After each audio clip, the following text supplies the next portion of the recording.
Hi, hello, how are you?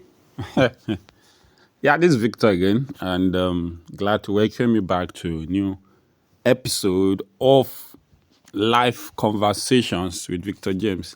I don't deserve some sweet, some clap offering. Okay, no, I don't deserve clap offering. I'm not God, though. Please have mercy on me.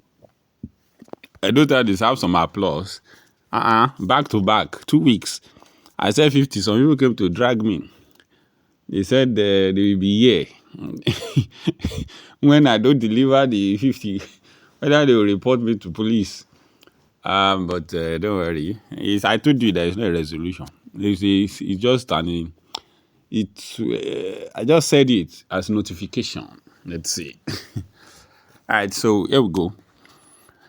Yeah, I needed to laugh because this topic is going to be treacherous and sensitive. And I have to say quickly that there is no way that any one person can summarize heartbreak and tell you what you need to know about it, or how to handle it, or how to get out of it, or how to move forward from it, how to maximize, how to turn it to an advantage. There is no book that can discuss everything. There is no sit down, no counseling session that will help you through it and completely, let you off that hook or heal you. It's not, I don't know. It's not possible. But what is possible is you yourself finding your way through it. I don't know why this is the second episode in a new year. I don't know why I'm talking about this at the beginning of a year, but I think that it's also fitting to be this time of the calendar because let's get some things right. Let's settle some things so that we can attack the remaining over 300 days with some vigor, with some smartness, with some desire, with some plan, strategy. So that we can leave the baggages behind and know exactly what those baggages are. I've tried to not make a lot of these podcasts personal. Well, to be honest, some of them have been personal because I think that if you know me personally, you will know that it doesn't take me too much time to talk about both the ups and the downs of my life. It's not I think that if all of us inculcate that culture of speaking about ourselves, about especially the negatives, and then highlight the positives, everybody would feel more a sense of brotherhood, a sense of belonging, a sense of general sense of togetherness. Let me say, we can relate more with each other, with one another. So if we can share, wow, so this guy has passed through this and now he is how did he go through it? It's now what you will focus on, but we know that you are not alone. So heartbreaks, I know that most of us that clicked on this link to listen to this podcast understand heartbreak from the perspective of love, and that will be the main way I will handle this and talk. But I also know that there are different kinds of heartbreaks. Let me just say that I would hope that I discuss this topic more robustly with one or two other persons later in the year. I will call that part 2 or extended version. But trust me, by God's grace, you will find some enlightenment from this from this monologue. All right. In the life that I've lived, I've realized now that I'm sort of a middle person in terms of emotion.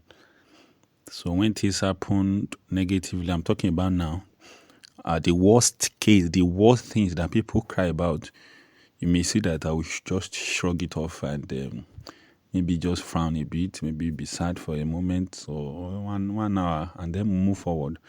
And what people shout, roll on the ground, they scream for joy about, you will see that it's just goosebumps, and I'm quietly enjoying the beauty of what has happened.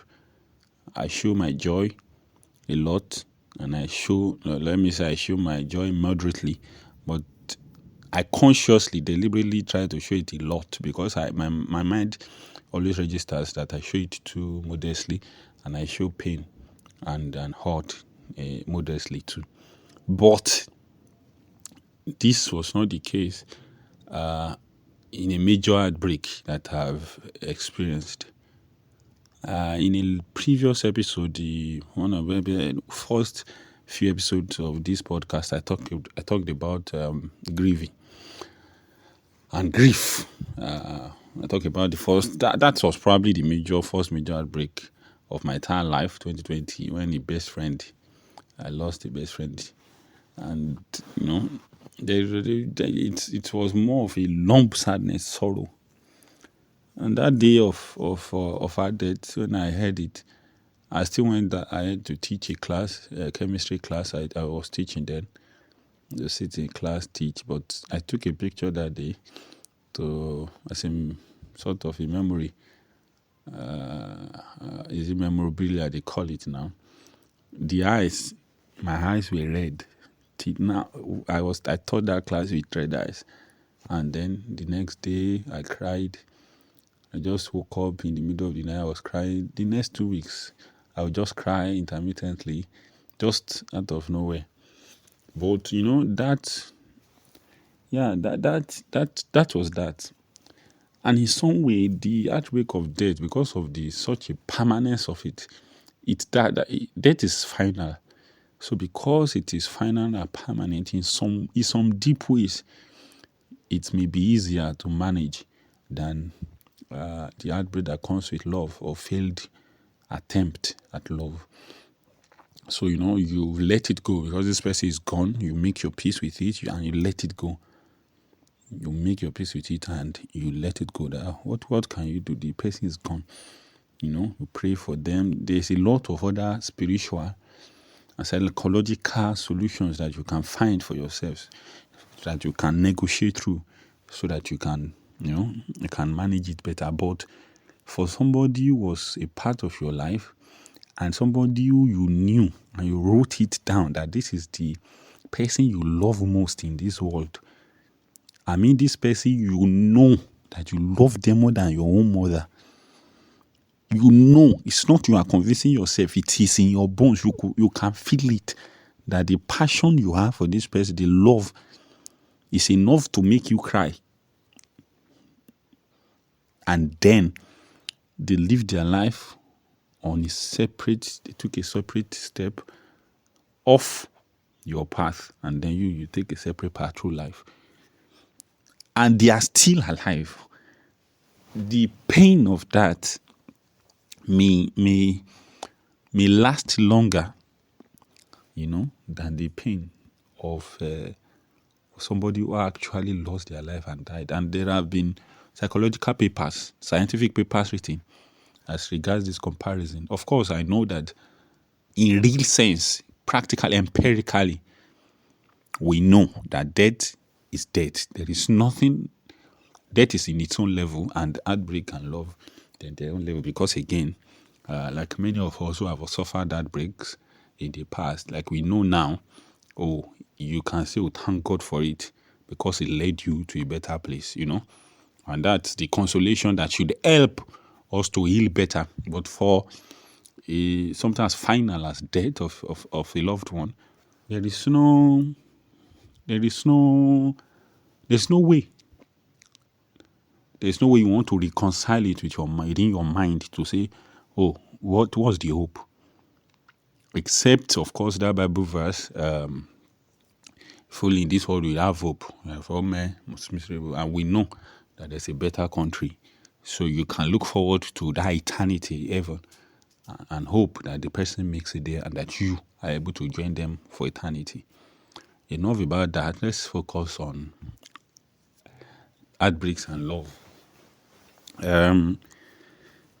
I don't know how to share stories about love and relationship and heartbreaks like this because there are other people that are involved and it may be difficult to speak about it without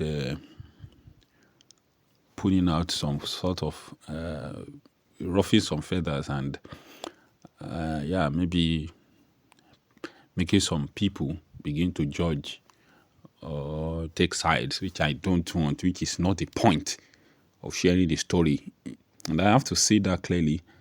When two people who are together separate, the next thing to do is not to look for who is at fault.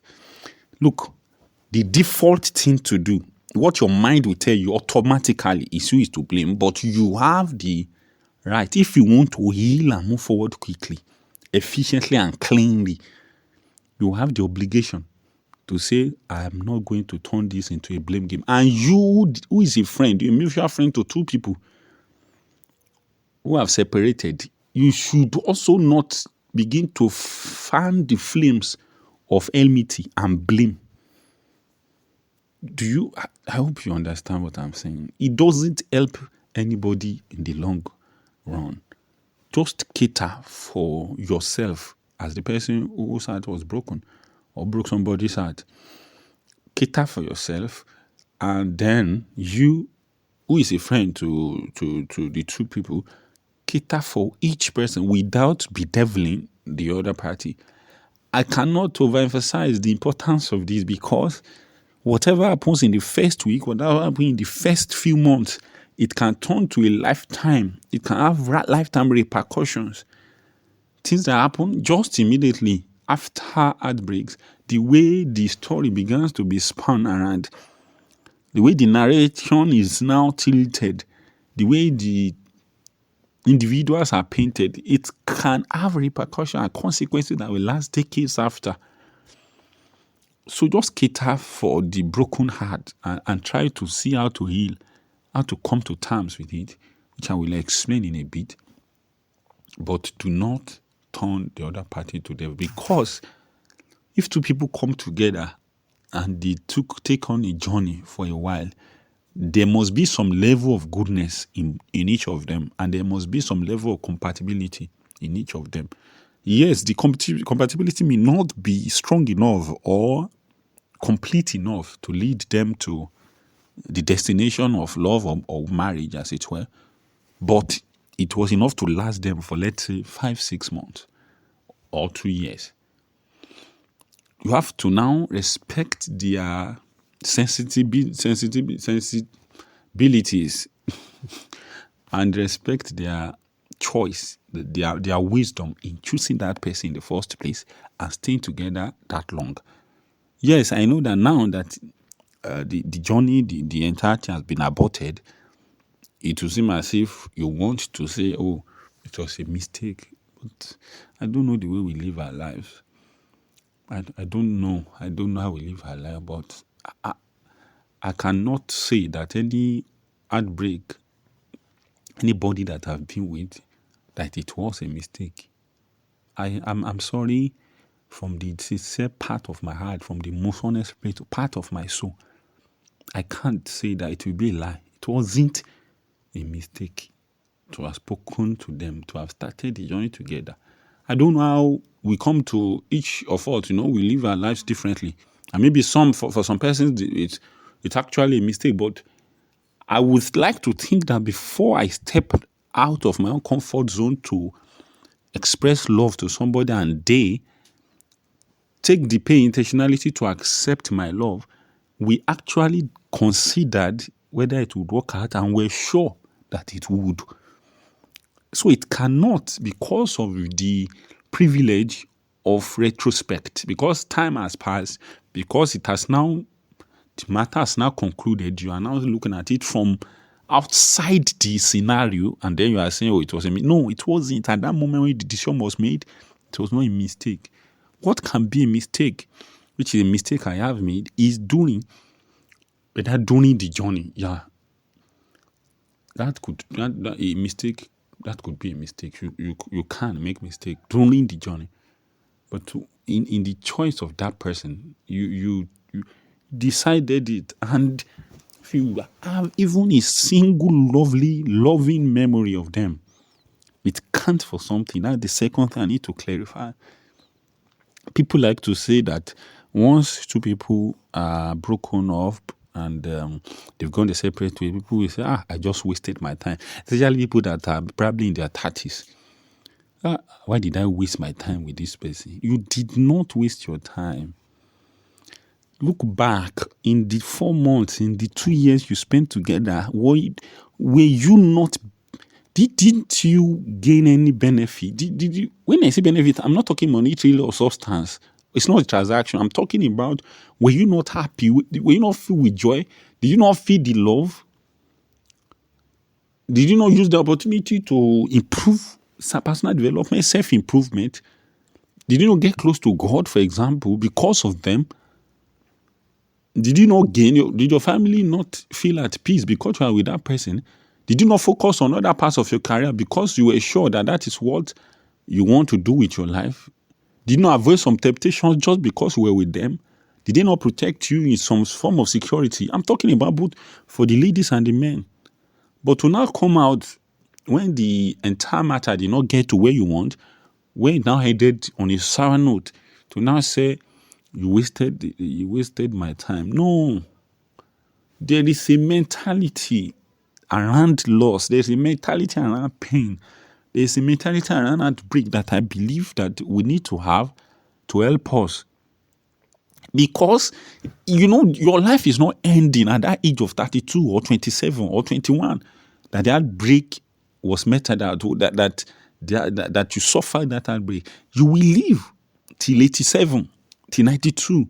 You need to understand that the journey before you is longer. It's more important. It's of more importance. The next person you will meet, it will be more important than this past heartbreak. And the destination of marriage that you are heading to is important for you to resolve some things now.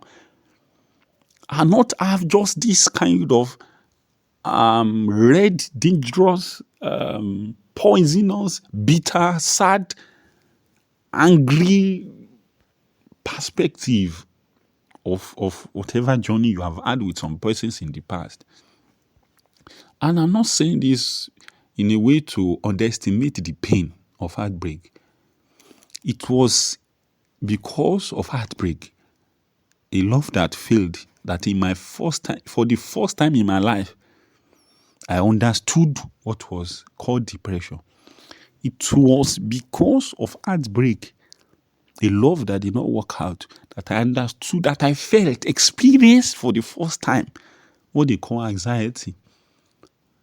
That you will wake up in the morning, fresh morning, the day is bright, the weather is cool, and a bitter water of sadness will wash over you. It happened to me for several days. You are just sad. You cannot get out of. You are just sad. You are just sad and weak. You can't. You eat. I ate because I studied biological sciences, so I know what will happen if I don't eat. If not for a few things, my family that by the grace of God, nothing can take away from me, and God, of course, and football, and maybe novels and my writing, I would have gone off the rails. It's very, very easy. It was very, very easy then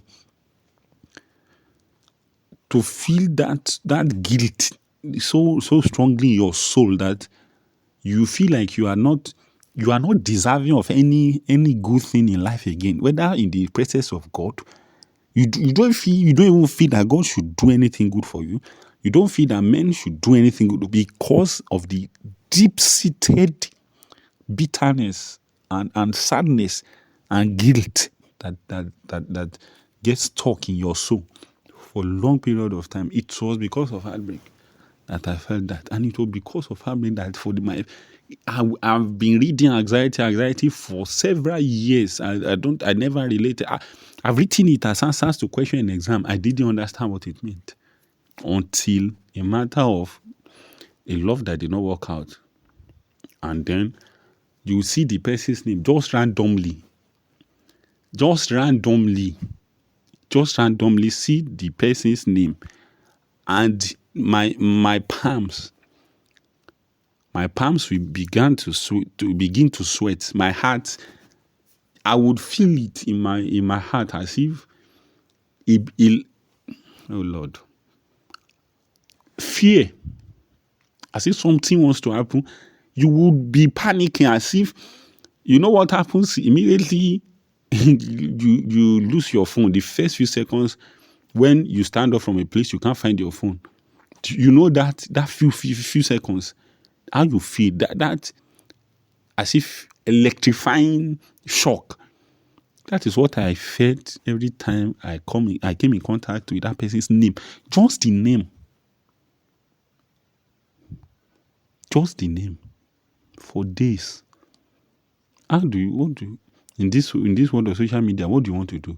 Not the picture. The picture is even worse. Once you see the person's face anywhere in this social media, how do you want to avoid it? So I felt those depression. I felt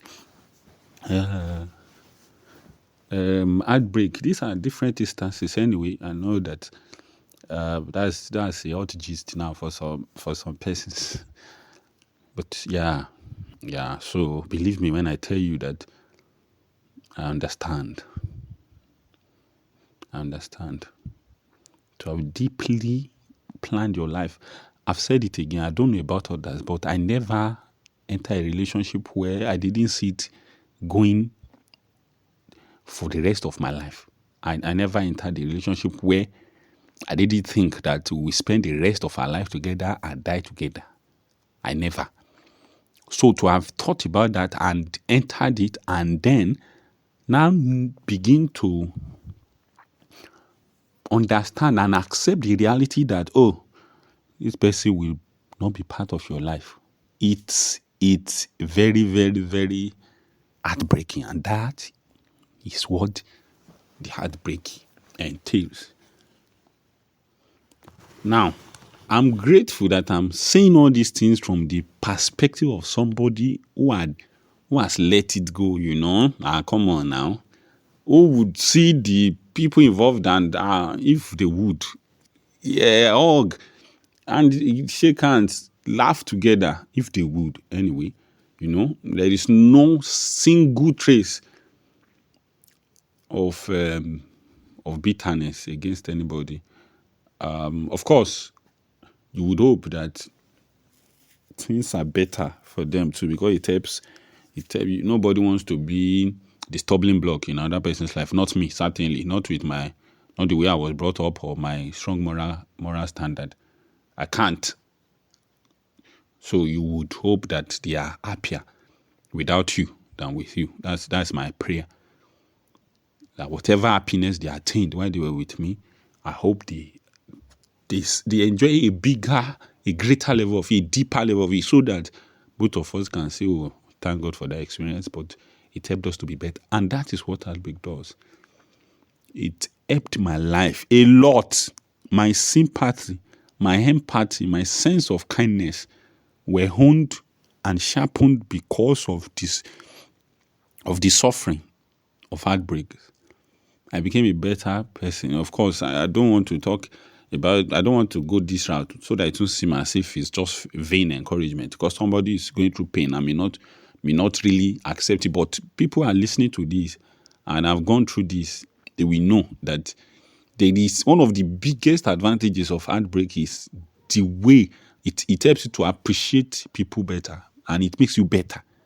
You hold things more dearly. I cannot make the same mistake. God forbid. I'm not a fool. When my friend heartbreak about grief, death, when she passed, till today there are expressions of who I am that people will just say, oh, they like this about you, but it was brought out of a very, very painful experience such as death to save a life.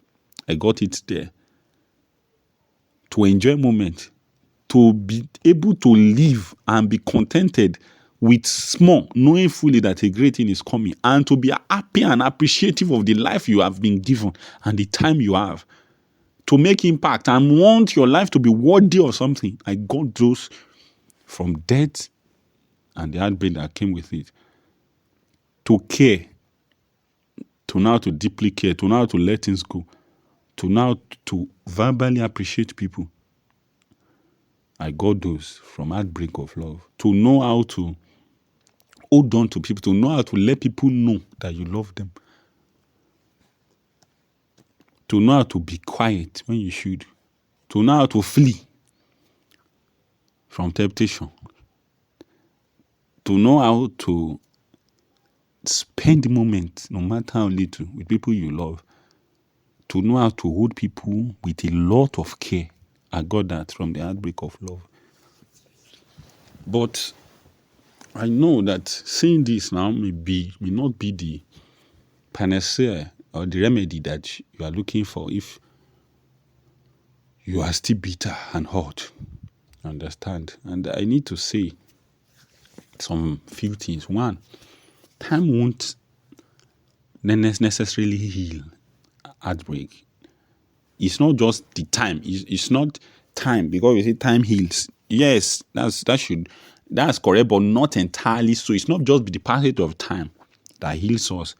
If you pass time with 3 months, 3 years, but you are still stalking those people and you allow the regret to continue to wash over you, it won't heal.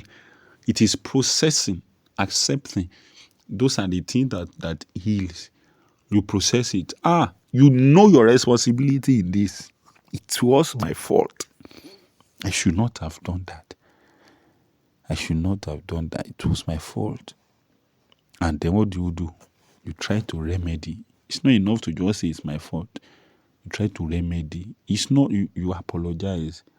And the apology is not because you want anybody to be back together. It's something, it's a price you must pay. You allow the tears flow. If that is the pain. If you have no fault, which fact is, it's not everything that you will have fault over. There are some instances of heartbreak where it's not your fault. If you have no fault too, learn to forgive. Understand the other party. They made this decision because of whatever they think. And let them go.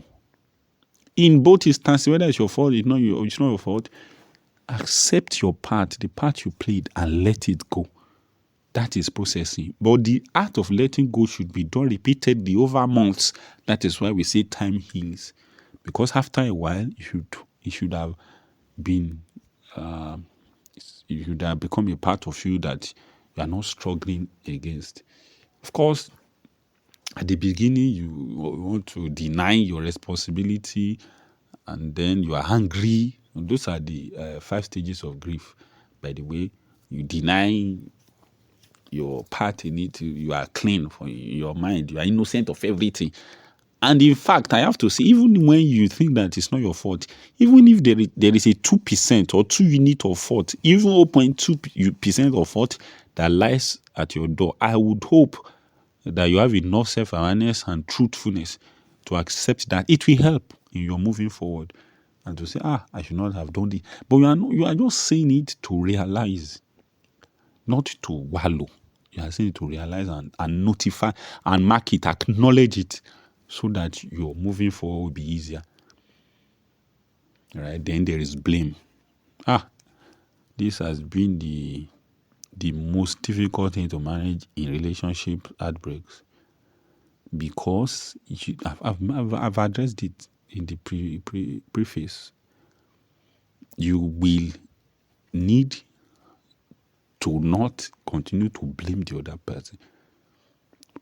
You can't move forward if you keep doing that. If you don't let go of this blame, don't blame them. Don't blame yourself. Of course, it's possible and it's likely that they are to blame, but let them be the ones to settle that on their own. Look after yourself. That's one of the biggest advice. I realized, I learned it by myself in these heartbreak stories that I've shared. I had to look after myself as much as, because of my kind of humanity, because of my personality, as much as I'm responsible, I feel responsible for people. I had to look after myself because I don't know their reality. I don't know whatever is going through their mind. I don't know how they are trying to cope with it. I had to stop myself from checking up constantly. I had to, because you will never move forward and you will never get through that place of blame if you keep trying to look after somebody you have broken up with and you are still looking after yourself. I'm not saying that you should, especially if you feel guilty about it, you would pray for them, you would try and find other ways to check up on them, but don't make it your priority that they must be fine. You have hurt them. Let me say that. That's true. There is no need to continue to press the scar that you have left behind, only in the name of you want to cater for the wound. Let them go. Let them go.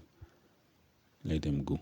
You pray for them. You try to ask of them from friends, say that they are doing well. I think that's okay. But let it be secondary, not you being at the forefront of it, or else you will not be able to move forward. And then, of course, we have acceptance. When eventually you realize that, it's you have done this, and it's something you've done. There is no. It's part of your life. If they are saying the stories of your life, they would mention it. So it's part of your life. You cannot remove it. You have accepted it, and you would find a way to be better. And that's what I mean when I talk about being responsible enough to say, that's it, and let it go. Of course, before this acceptance, there is a sadness that you feel, and once you feel sad, you allow the tears. For me, I remember "Fix You" by Coldplay. Played that a lot. I played that a lot on repeat. Lights will guide you on and ignite your bones, and I will try to fix you. I wept through the music a lot of nights just to accept the reality, understand my part, understand that I've hurt somebody, and that's what I want to clarify. People, so because you are so because grief is something that is so personal, we don't think about the other person. And I've said before that you can't even afford to think too much about the other person.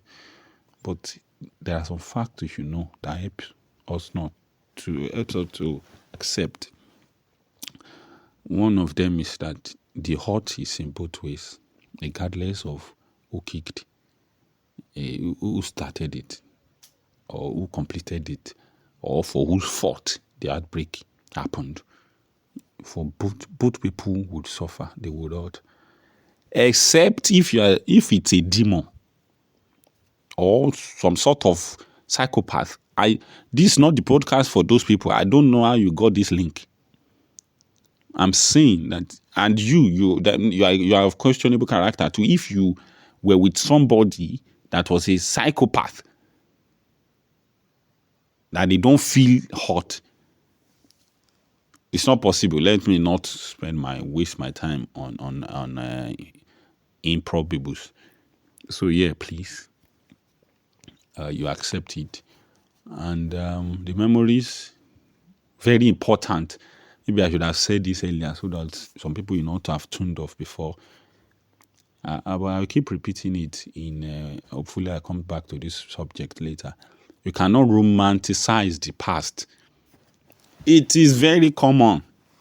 Once something happens and it's ended, wow, I miss childhood. Like some people will say, childhood that they were beating you for watching TV in another neighbor's house just for watching TV. What were you watching? Action film. They will beat you. I love my past. I miss my primary school. Primary school, that they were beating you. Your classmates did not allow you play football. He's bullying left, right, and center. But of course, you will just romanticize it. It's the same thing too. When there is outbreak, we tend to think about it. I remember we were eating Coaston together. Don't forget the reason why there was a breakup because of a reason, and that reason is more important than ice cream. It's a fact. If it were not important, there would not be need for breakup. So yeah, respect the memories, but don't romanticize the past, and don't go and isolate yourself. After a heartbreak, I felt very strongly because of my sense of responsibility that I should step down from doing some things in the church. That I should become less obvious. I wanted to dim my light a bit so that just because of the other party, let me say, I didn't want to be too visible on social media, in real life. I just wanted to mellow. I wanted to isolate myself from people. But I did that. I started to do it when I remember, God bless that friend who now called my attention and they said, what is happening to me that I'm changing? So I had to think critically and say, if I continue this way, I would change. I will lose my humor. I will lose my self-expression. Then what am I without these expressions of mine? So I think I had to get myself up after a few weeks and cautiously start doing the things I was doing, mix with people. And you shouldn't stalk. You shouldn't stalk people you have separated from. Because again, look after yourself. But your healing is on your path. It's not on their path. You would hope and pray and find a way, if you want, to help them. But you have to prioritize yourself. I've seen people spend relationship. I think the relationship lasted, let's say, 3 months. The grieving lasted for 7 months. Why? Because you kept looking back. You kept looking. You kept playing the videos that you made together, a memory. You kept zooming their picture. You kept staying there. You kept using your fingernails to pull out the scars. You were pulling at the scars so that the wound kept getting refreshed every time. And now your healing time was longer than the entirety of the relationship. You have to let it go. You have to let it go. And again, like I said before, everybody once heartbreak happens and you are able to pick your lessons from it for yourself, not for the other part, for yourself. Don't forget, look after yourself. It helps you in the next relationships, even work relationship with friends and love too. God help us. May God help us to completely heal, and not just heal, to be of health, to be of sound health in terms of relationship. You relate to people's sound health. Everything is good. Everything is beautiful. God help us. God help us. And I pray that all those who still seek healing, and pray that Jehovah Rapha will touch your heart and restore you to how He made you, according to His promises in the Bible, in Jesus' name. Yeah, if you want to continue this conversation in any way, you can send me a DM, and let's see if I can be of help. Again, that's one of the advantages of heartbreak. You have more pool of knowledge to speak from. Yeah. Thank you very much. My name is Victor James. This is Live Conversations with Victor James. Have a beautiful life.